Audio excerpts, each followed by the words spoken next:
Dodge City and in the territory on west, there's just one way to handle the killers and the spoilers, and that's with a U.S. Marshal and the smell of Gunsmoke.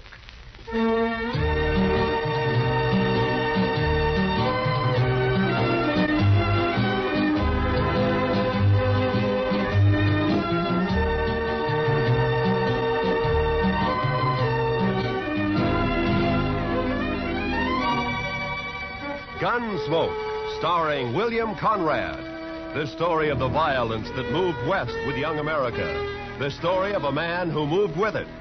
Matt Dillon, United States Marshal.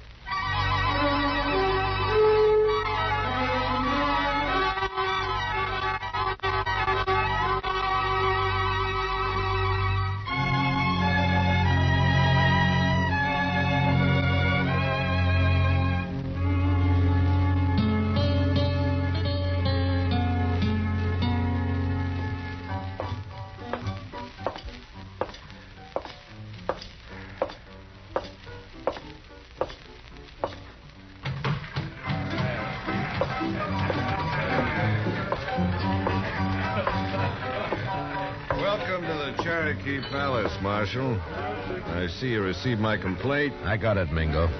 Where's Stanley? Where do you think? Upstairs. Brandy? Naturally. She always does mother him when he's in trouble. Be careful, Marshal. He might be dangerous.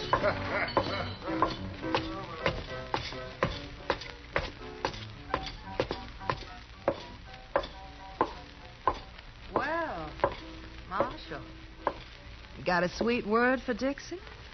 Yeah. Move. Oh, it's not very sweet. It was to the point. Say hello to Jim for me, huh?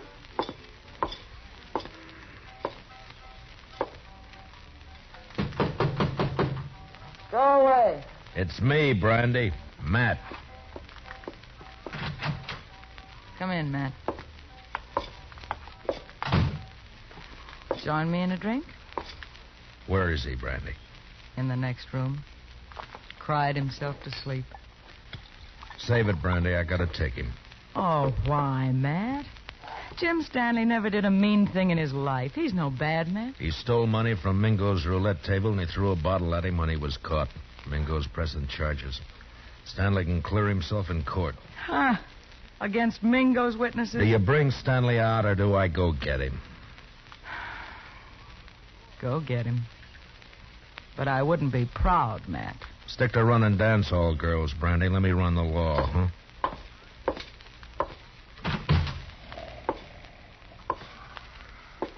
Stanley? Stanley! Oh, it's you, Marshal. I was sleeping. I want you to come with me, Jim.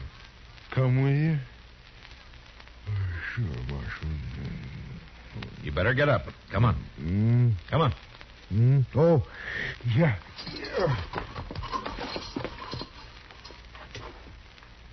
Oh, where are we going, Marshal? Would you like to visit my ranch? I got a new colt. The prettiest little sorrel you ever saw. Jim. What? We're going to jail. Jail? Me, Marshal? Do I have to? Yes, Jim. I've never been in a jail. I'm sorry, Jim. No. I can't go in there. No, Marshal, I ain't never been locked up before. Please, don't make me. I have to. I didn't mean to do it, honest. I just lost my head when I realized my money was gone. I wouldn't have kept those chips. I know that. I just grabbed them. I don't know why. They were there, and I just grabbed them, and then Mingo started in on me. He kept saying things, bad things about... Take it easy, Jim. I wouldn't have cared, except that, well, Dixie was there. He kept yelling at me that I was a thief right in front of her. I tried to make him stop, and he wouldn't. Then something happened. The bottle was there. You threw it at Mingo? No, I just threw it, Marshal. I was crazy. I didn't mean to hurt nobody. I believe you, Jim. Marshal, Will you ask Dixie to come and see me later? Yeah, sure, I'll ask her. Jim. Thanks. I just want to tell her not to blame Mingo for all this. She might say something or give up her job. Don't worry, Jim. I don't think Dixie's going to give up anything.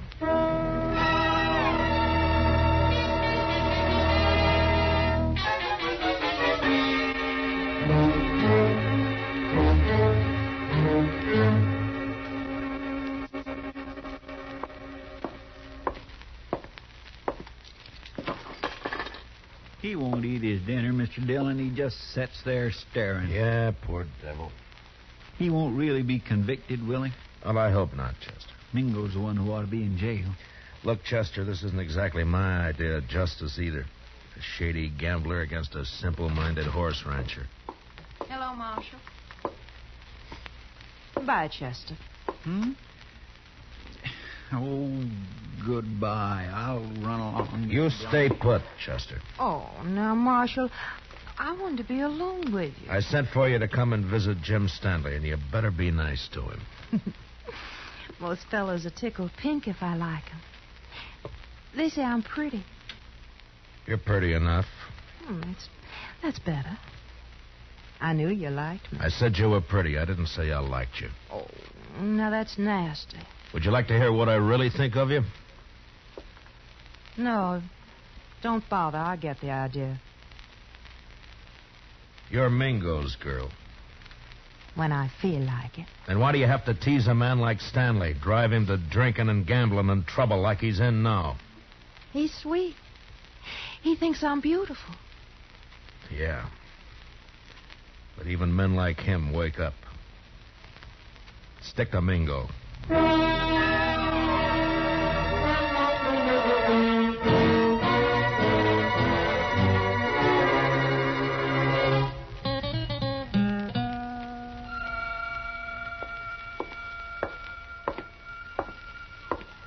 Hello, Marshal. Thought I'd drop in and see if your prisoner was all set for trial tomorrow. Mingo, I want you to withdraw those charges. And let that potential murderer go free? No. You got back the chips Stanley took from your table, and his assaulting a man like you is ridiculous. He doesn't even wear a gun. A bottle constitutes a deadly weapon. Look it up, Marshal. Why you doing this, Mingo? Why pick on a man like Stanley? Let's say I don't like him always slobbering over Dixie. She's private property. For that greedy little vixen, you'd send Stanley to prison knowing that it'll probably crack his mind completely? That's his problem. You don't understand, Mingo. I don't like to see people pushed around. Well, don't cross me, Marshal. I already have. People get dead that way. Yeah, so I've heard. Now, just who are these witnesses of yours against Stanley? Ned Cole, Saginaw Henry, Both on your payroll? Dixie, some of the other girls. All working for you, huh? Jim Stanley's as good as convicted, Marshal. There's not a thing you can do about it.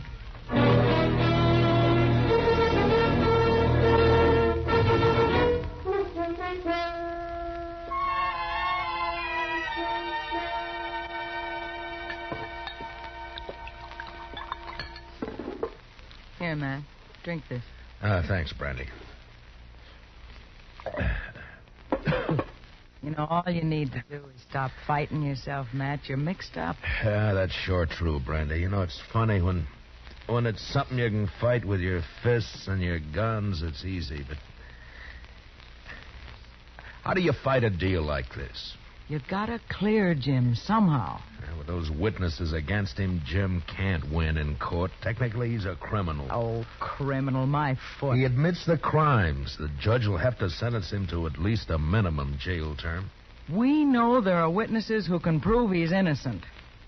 Now, a smart man would find a way to make him talk. I've been thinking about it. Well, I'll tell Jim you were asking after him. I think he'd like that. He's Dixie's. I had me a man once, Matt. I traded him for a bottle of brandy. I paid a stiff price for my name. You're not through yet, Brandy. Oh, sure. I play mother to everybody. Take everybody's troubles on my shoulders. Help salve my conscience. Don't ever hurt a person, Matt. You never get through paying for it. Well, I better be going. Where? To try to get some of those witnesses to talk.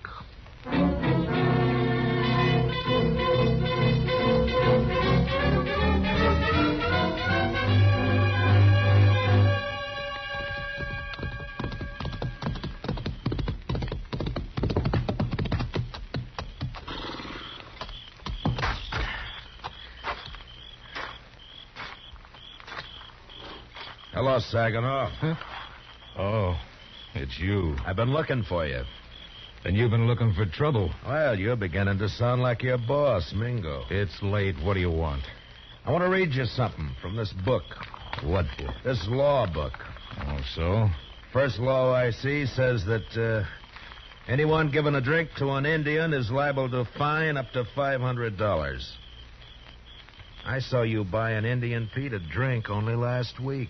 Pete's a stable boy. He ain't no savage. Law doesn't say savage, says Indian. Pete's an Indian, so technically you broke the law. You can't make Next one says any man that disrobes in a public place is guilty of committing a public nuisance.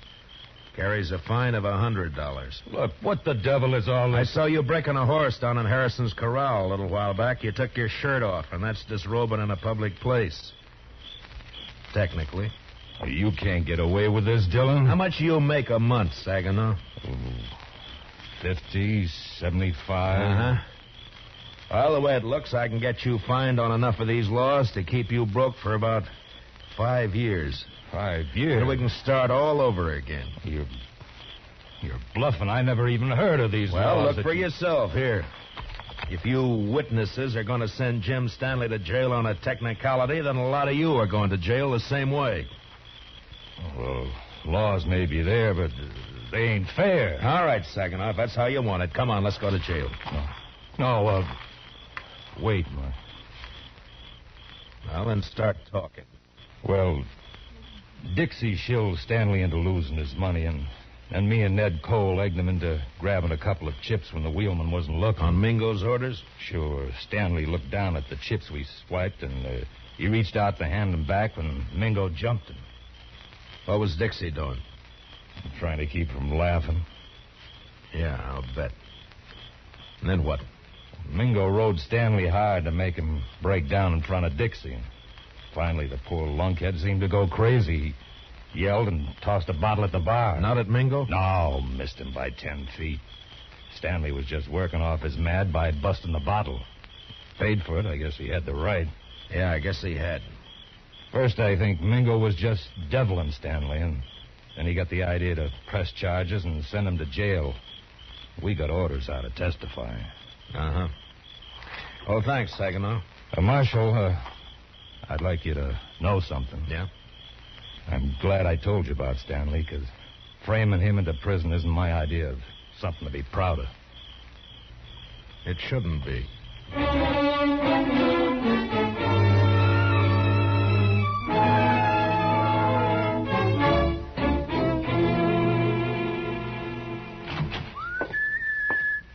Good evening, Chester. My, what are you so happy about, Mr. Dillon? Everything, Chester, everything. Is it about Jim Stanley? It is about Jim Stanley. He's going to clear himself in court tomorrow. Come on, let's go tell him. Well, gracious, that is good news. He couldn't have taken much more of being locked up. I know. Hey, Jim, wake up. We're going to bring... Jim. Mr. Dillon, he's gone. Both window bars are cut. Yeah. And here's what cut him. A hacksaw blade. And look yonder, there's another. Oh, that fool. Why couldn't he have waited one more day and he'd have been free? Jim Stanley didn't have those hacksaw blades on him, Mr. Dillon. I know. I searched him good. You searched Dixie good? Oh, mercy, no, Mr. Dillon. She's a girl. He didn't have any other visitors. No, sir. Mingo's going to be awful mad when he finds out his girl helped Jim Stanley get away. Come on. You going to arrest Dixie, Mr. Dillon? I don't know, Chester. First, I gotta find her.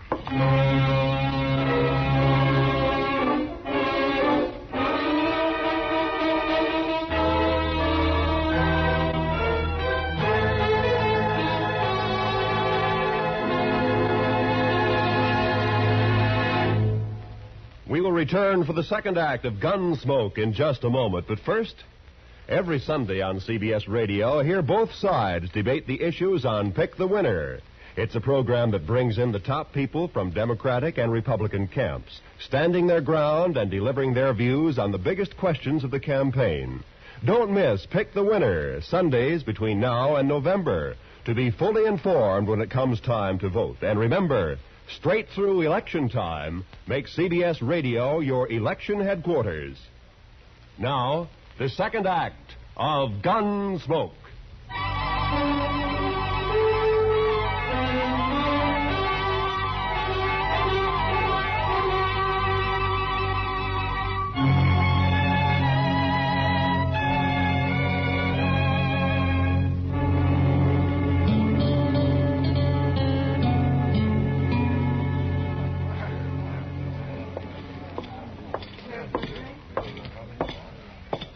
Kind of late, aren't you, Marshal? Where's Dixie, Mingo? Dixie, she's gone. I don't know where she is. You're lying.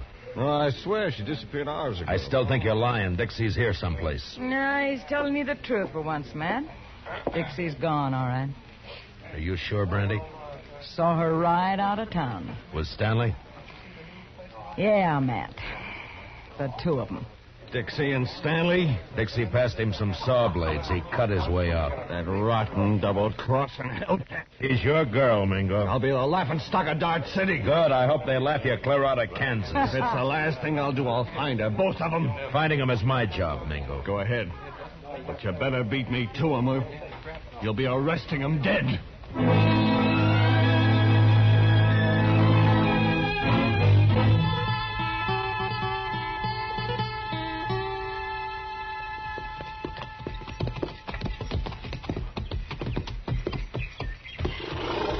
Yeah, they stopped here, all right.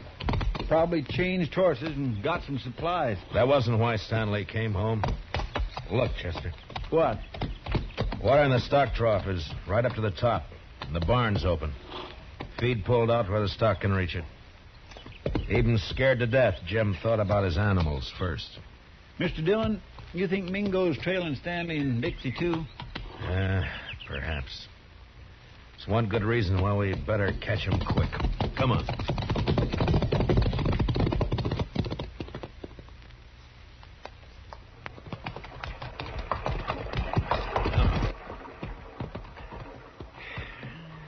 Still no sign. Looks like we've lost them for good now. What do we do, go back, Mr. Dillon? Well, we can't let Mingo find them.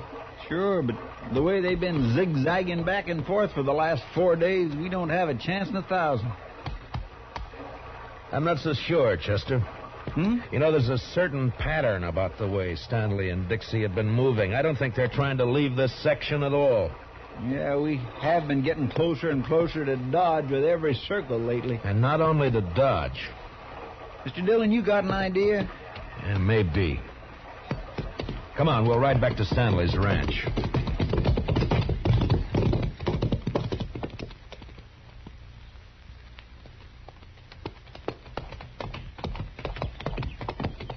You think they came back here? I will soon find out. But from what we saw here before, I'll bet Stanley's not the kind to stay away from his ranch for very long. What? Hit the dirt, behind the trough. Yeah.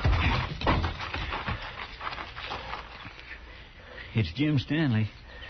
There's his horse. Yeah. All right, keep your eyes open. Stanley!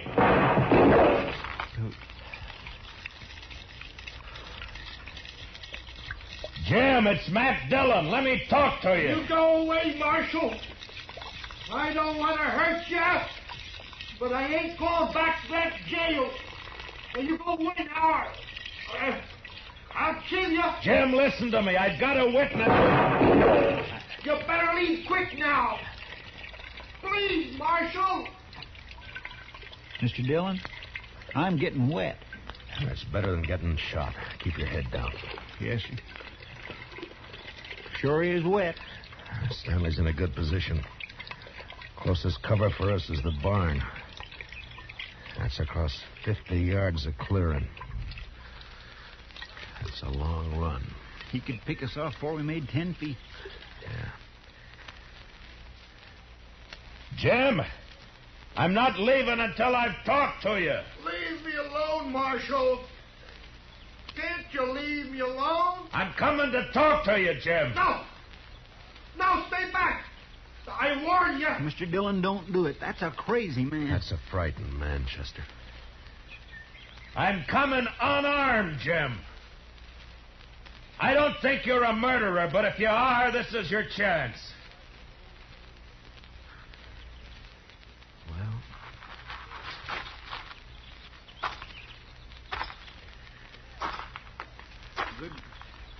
Good luck, Mr. Dillon. Mr. Dillon! Stanley's shot sliced across my side like a branding iron. It was all I could do to ignore my fear and keep going. But somehow I reached the ranch house alive. And I opened the door.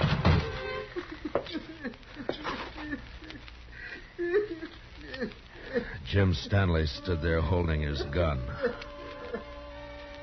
and crying.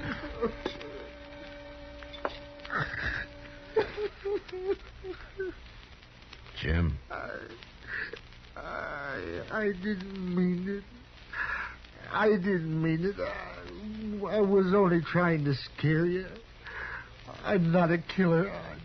I never shot anybody in my life. Honest, Marshal, I can't even shoot a rabbit. I know that, Jim. I'm afraid. I've always been afraid of things. I try to be like other people. It only seems to bring trouble. You can stop being afraid of the law and jail right now. That's all over with. You mean that, Marshal? Really? Really. But I shot you. Did you? No, I don't recall. Oh, but Mr. Dillon, shot hit your side. Right there. You see it? It's bleeding. Now, Jim, listen to me. You didn't shoot me. Oh? Well, all right, if you say so, Mr. Dillon. I say so. Here, I'll take that rifle. Now, let's go back to town and get this business settled, huh? You've been good to me, Marshal. Forget it, Jim. There is one thing, though. Dixie. Oh, she brought me hacksaw blades. I know that. She said you were going to hang me and that I had to escape. She kept saying it. Uh-huh. Oh. She was riding with you. But where is she now? Oh, she left me last night. I was glad. I was nearly wild listening to her talk about you and prison. I even swore I'd kill myself before I'd go back to jail. I'm glad you didn't mean it. Oh, I meant it at the time. Oh, I was sure scared. You feel better now? Oh, yeah. Yes, I know. Everything's just going to be fine. The rifle slug splashed the side of Jim's face with red, and he crumpled into the dirt. From the water trough, Chester opened up and drew the fire of whoever was hiding in the hayloft of the barn. I could see a gun barrel poking out from the side of the hayloft. And I picked up Stanley's rifle.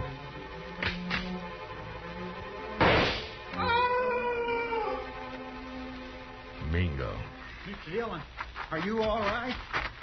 Yeah, Chester. But Mingo's dead. Well, how about Jim Stanley, Mr. Dillon? Yeah, he was scared more than hurt. He should come to any minute. Well, my goodness. Oh, this looks like a sure enough war's been happening around here. Where have you been, Dixie? Oh, sure now, Marshal.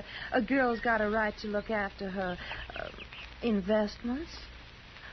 My Mingo and Stanley both dead. Well, now that's a real shame. Oh, but Jim Stanley's going to... Chester. You said investments. The only investment you've made is prison time for helping Jim escape. Me? Well, how are you going to prove anything, Marshal? With Jim dead. But he's... Chester, why don't you go look after the horses? But Mr. Dillon... Yes, sir. It's a right good thing because I'm going to be terribly busy, you know, taking care of poor Jim's ranch and money and of course, the funeral and everything. Why should all that concern you, Dixie? Because I'm Jim Stanley's widow. What? I married him 3 days ago in this city. It was such a sweet wedding. Yeah, I'm sure it was. And now all I have left are some memories. And, of course, this little old ranch and Jim's money. Dixie, there's something you should know. Hmm? You also got a husband. Have you heard enough, Jim? Enough. Jim, when I saw you fall. You're bad, Dixie. Oh, Jim, you mustn't pay no mind to what I said. I was upset. Didn't I come back just to be with you? No good, Dixie. Jim's on to you now. Jim, are you going to let him talk to me like that? He's my friend. And I don't like you now, Dixie. Oh, it's too bad. I'm still your wife. Marshal, can she make that stick? Well, by law, you have to support her, Jim. Of course, they don't say how. Marshal, you stop putting ideas And, in... of course, she has to take care of your house for you, Jim. Clean it, do the chores, cook for you. Cook? Me? Cook for him? He can make you, Dixie. It's his right. All right, or not. I'd like to see him try. He can do it, Dixie. Yeah? Well, they can't if I'm not here. And I'm leaving right now.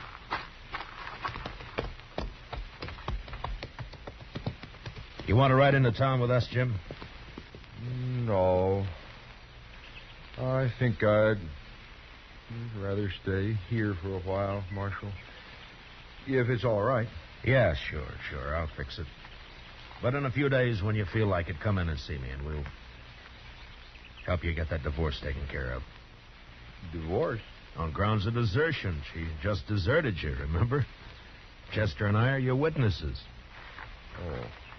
Well, thanks, Marshal. I sure do thank you. So long, Jim.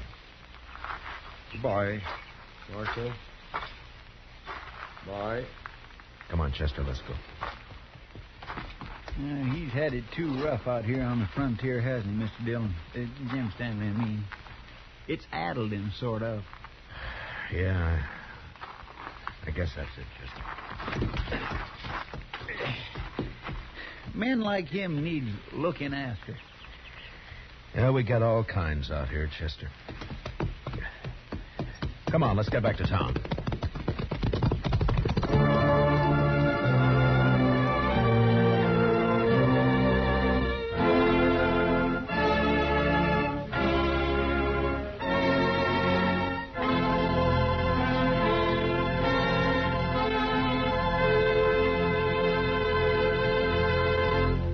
Gunsmoke, under the direction of Norman MacDonald, stars William Conrad as Matt Dillon, U.S. Marshal. Tonight's story was specially written for Gunsmoke by Herb Purdom, with music composed and conducted by Rex Corey. Featured in the cast were John Daner and Michael Ann Barrett, with Paul Dubov, Vivi Janis, and Bill Lally. Parley Bear is Chester. Join us again next week as Matt Dillon, U.S. Marshal, fights to bring law and order out of the wild violence of the West in Gunsmoke. Tomorrow's speakers on Pick the Winner, representing both the major parties, will be Harold Stassen, Republican, and George Ball, Democrat. Listen for this important program, Pick the Winner, tomorrow and every Sunday from now to November. This is Roy Rowan speaking, and this is the CBS Radio Network.